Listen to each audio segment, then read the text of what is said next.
Hi friends, welcome to stock market page. So நம்ம இன்னைக்கு எதை பற்றி பார்க்க போகிறோம் அப்படின்னா, நிஃப்டி 50 வந்து ரெண்டு இன்ஜின், நிஃப்டி 50 ரெண்டு இன்ஜின் சொல்லலாம். அதை பற்றி தான் நம்ம வந்து மெயினாக பார்க்க போகிறோம். ஸோ நிஃப்டி 50 வந்து ஒன் ஆஃப் த இன்ஜின் அப்படின்னு சொன்னீங்கன்னா ஃபினான்ஸ் செக்டர். ஸோ இது வந்து ரொம்ப ரொம்ப இம்பார்ட்டண்ட்டான செக்டர்.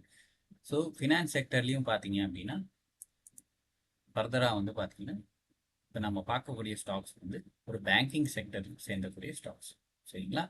ஸோ இந்த பேங்கிங் செக்டர் அப்படின்னு பார்த்தீங்கன்னா மெயினாக வந்து HDFC பேங்க், ICICI பேங்க் இதோடைய ரிசல்ட்ஸ் வந்து நேற்றுக்கு பப்ளிஷ் பண்ணியிருக்காங்க. ஸோ அதை பற்றி தான் நம்ம இன்னைக்கு ரிசல்ட்ஸை டீட்டெயிலாக பார்க்க போகிறோம். ஸோ இந்த ரிசல்ட்ஸை வந்து வச்சு தான் நாளைக்கு நிஃப்டி பேங்க் எப்படி வந்து ரியாக்ட் பண்ண போகுதுன்றதை நம்ம பார்க்கலாம். ஸோ நம்ம வந்து ரிசல்ட்ஸை பார்க்கறதுக்கு முன்னாடி இதோடைய ஆக்சுவல் வெயிட்டேஜை பார்க்கலாம். ஸோ இதை தான் வந்து டாப் வெயிட்டேஜ் கொடுக்கக்கூடிய நிஃப்டி பேங்க் வெயிட்டேஜ் கொடுக்கக்கூடிய ஸ்டாக்ஸ் அப்படின்னு சொல்லலாம். ஸோ HDFC பேங்க் அப்படின்னு பார்த்தீங்கன்னா ஒரு கிட்டத்தட்ட 19% கிட்ட வந்து வெயிட்டேஜ் இருக்குது.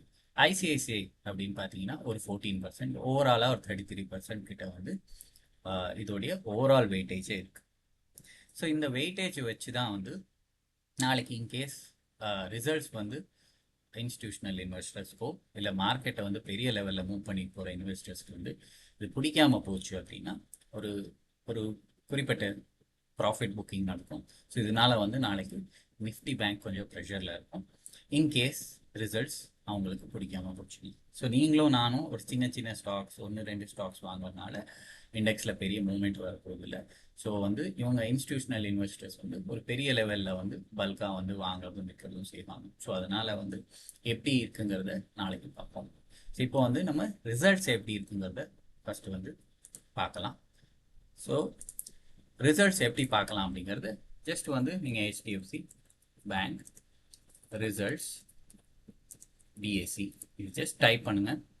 இங்கே கீழே ஸ்க்ரோல் பண்ணிங்கன்னா உங்களுக்கு BSEயோடைய பேஜ் ஓப்பன் ஆகிடும். ஸோ இதை வந்து கிளிக் பண்ணிங்க அப்படின்னா HDFC பேங்க்கோட பக்கத்தில் ஒரு கால் அவுட் இருக்குது. ஸோ இதை கிளிக் பண்ணிங்கன்னா உங்களுக்கு ஃபினான்ஷியல் ரிசல்ட்ஸோடைய லிங்க் கிடச்சிடும். இதை கிளிக் பண்ணி அப்படியே கொஞ்சம் கீழே ஸ்க்ரோல் பண்ணிங்க அப்படின்னா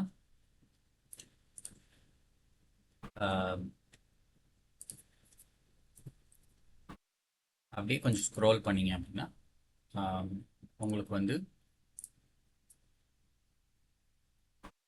ஃபினான்ஷியல் ரிசல்ட்ஸ் அப்படிங்கிற PDF வந்து கிளிக் பண்ணிங்கன்னா ரிசல்ட்ஸ் வந்து ஓப்பன் ஆகிடும். ஸோ இதுதான் வந்து ஆக்சுவல் அவுட்கம் போர்டு மீட்டிங் வருது. ஸோ இதில் வந்து ஃபஸ்ட்டு நம்ம என்ன பார்க்கலாம் அப்படின்னா ஏதாவது டிவிடெண்ட் வந்து கொடுத்துருக்காங்களா அப்படிங்கிறத வந்து ஃபஸ்ட்டு பார்த்துக்கிறோம். கரெக்ட். ஸோ இதில் வந்து நம்மளுக்கு குட் நியூஸ் என்ன அப்படின்னு பார்த்தீங்கன்னா இதில் வந்து ஒரு ஃபைனல் டிவிடெண்ட்டாக 13 ரூபா பர் ஈக்விட்டி ஷேராக வந்து கொடுத்துருக்காங்க. ஸோ எத்தனை நம்பர் ஆஃப் ஷேர்ஸ் இருக்கோ அத்தனை நம்பர் ஆஃப் ஷேர்ஸ்க்கு வந்து உங்களுக்கு ஒரு ஈக்விட்டி ஷேருக்கு 13 ரூபாயாக வந்து கிரெடிட் பண்ணிடுவாங்க. ஸோ அத்தனை நம்பர் ஆஃப் ஷேர்ஸ்க்கு வந்து உங்களுடைய அக்கௌண்ட்டில் வந்து கிரெடிட் ஆகிடும், சரிங்களா? அப்படியே கீழே ஸ்க்ரோல் பண்ணிட்டு வந்தீங்கன்னா இதுதான் வந்து ஆக்சுவல் ரிசல்ட்ஸ் கூடிய பேஜ். ஸோ இதில் வந்து நம்ம மெயினாக வந்து 2-3 விஷயம் தான் பார்க்க போகிறோம். ஸோ டோட்டல் இன்கம் லாஸ்ட் டைமுக்கும் இந்த டைமுக்கும் பார்த்தீங்கன்னா ஒரு ஸ்லைட்டாக வந்து நமக்கு வந்து ஸ்லைட் லேக் இருக்குன்னு சொல்லலாம். ஸோ லாஸ்ட் டைம் வந்து பார்த்தீங்கன்னா லாஸ்ட் குவார்ட்டரில் வந்து 9,005 அப்படிங்கிறத வந்து டோட்டல் இன்கமாக கொடுத்துருக்காங்க. இந்த டைமில் வந்து 89,808ங்கிறத வந்து டோட்டல் இன்கமாக கொடுத்துருக்காங்க, சரிங்களா? ஸோ அப்படியே இங்கே கீழே ஸ்க்ரோல் பண்ணிட்டு வந்தீங்க அப்படின்னா இதில் நம்ம அடுத்தது பார்க்கக்கூடியது வந்து ப்ரொவிஷன்ஸ் அண்ட் கண்டிஜென்சிஸ், சரிங்களா? இது என்ன அப்படின்னா உங்களுக்கு பேங்க் வந்து கடன் கொடுக்குது. ஸோ அதே டைம் வந்து பார்த்தீங்கன்னா பேங்க்குக்கு வந்து நிறைய பேர் வந்து கடனை வந்து திருப்பி செலுத்துறது இல்லை. ஸோ ஃபார் எனி ரீசனாக கூட இருக்கலாம். அந்த மாதிரியான விஷயங்களில் வந்து பேங்க் வந்து நம்மளுடைய ரிசல்ட்ஸில் வந்து அதை காமிக்கணும், இன்வெஸ்டர்ஸ்க்கு வந்து நம்ம சொல்லணும் அப்படிங்கிறதுக்கோசம் தான் இதை வந்து பேங்க் வந்து நம்மளுக்கு டிக்ளேர் பண்ணுறாங்க. ஸோ லாஸ்ட் டைம் அப்படின்னு பார்த்தீங்கன்னா 2837 crores வந்து வரவே வராதுங்கிறத தான் டிக்ளேர் பண்ணியிருப்பாங்க. ஸோ இந்த டைம் வந்து கொஞ்சம் கம்மியாக இருக்குது, 2609 வந்து காட்டியிருக்காங்க, சரிங்களா? ஸோ டேக்ஸு எல்லாமே கொடுத்தது போக பார்த்தீங்கன்னா net profit for the period அப்படின்னு இருக்கு இல்லையா, அது அதுலேயே பார்த்தீங்கன்னா லாஸ்ட் இயருக்கு வந்து பார்த்தீங்கன்னா 17616 இதுதான் வந்து லாஸ்ட் இயர் ப்ராஃபிட். ஸோ இந்த இயர் ஆன் இயர் பேசிஸில் பார்த்தீங்கன்னா 19221 அப்படிங்கிறது ப்ராஃபிட்டு.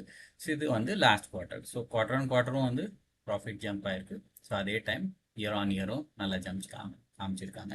கிட்டத்தட்ட ஒரு 10% கிட்ட வந்து ப்ராஃபிட் வந்து இன்க்ரீஸ் ஆயிருக்கு. ஸோ ப்ராஃபிட்டை மட்டுமே பார்த்தா போதுமா? அதே மாதிரி நான் சொன்ன மாதிரி நம்ம வந்து ப்ரொவிஷன்ஸை பார்த்துட்டோம், ப்ராஃபிட்டை பார்த்துட்டோம்.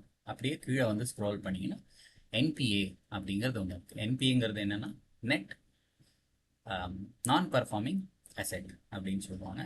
ஸோ இதில் வந்து நம்ம கிராஸ் என்பிஏ மட்டும் பார்த்துக்கலாம். ஸோ கிராஸ் என்பிஏ சைடில் வந்து பார்த்தீங்கன்னா லாஸ்ட் குவார்ட்டருக்கும் இந்த குவார்ட்டருக்கும் ஒரு ஸ்லைட் டவுன்ஃபால் இருக்குது. இது ஒரு நல்ல விஷயம் தான். சரிங்களா? இது எப்போவுமே வந்து என்பிஎஸ் வந்து அதிகமாக இருக்கக்கூடாது. ஸோ பேங்க்குக்கு வந்து என்பி அதிகமாக வந்து ப்ராஃபிட் வந்து நல்லா காட்டினா பெரிய டிஃப்ரென்ஸ் இருக்காது. ஸோ என்பிஏவும் கம்மியானும் அட் த சேம் டைம் ப்ராஃபிட்டும் இருக்கணும். ஸோ இதுதான் வந்து மெயினாக வந்து பேங்கிங் செக்டரில் இருக்கக்கூடிய விஷயங்கள். சரிங்களா? இது வந்து செக்மெண்ட் வைஸ் அவங்களுடைய எங்கெங்கேருந்து ரெவென்யூ வந்து வந்திருக்கு அப்படிங்கிறது வந்து டீட்டெயிலாக வந்து காமிச்சிருக்காங்க. ஸோ இதுதான் வந்து HDFC பேங்க்கோடைய ரிசல்ட்ஸ். ஸோ இப்போ அதே இதில் வந்து நம்ம பின்னாடி மறுபடியும் போய் ஜஸ்ட் நீங்கள் டைப் பண்ணக்கூடியது ICICI.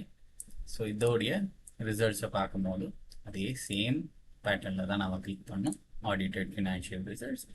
ஸோ இதுலேயும் கீழே ஸ்க்ரோல் பண்ணி வந்தீங்க அப்படின்னா உங்களுக்கு வந்து ஆக்சுவல் ஃபினான்ஷியல் ரிசல்ட்ஸோட PDF கிடைக்கும். ஸோ ஓப்பன் பண்ணிங்க, இதோட போர்ட் மீட்டிங் அவுட்கம் என்னங்கிறத பார்த்துருவோம்.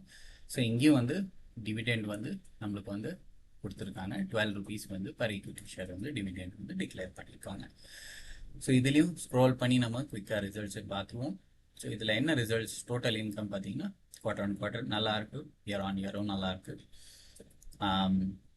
ப்ரொவிஷன் அப்படின்னு பார்த்துக்கிட்டிங்கன்னா லாஸ்ட் குவார்ட்டருக்கும் இந்த குவார்ட்டருக்கும் ப்ரொவிஷன் வந்து பார்த்தீங்கன்னா கொஞ்சம் அதிகமாகவே இருக்குது.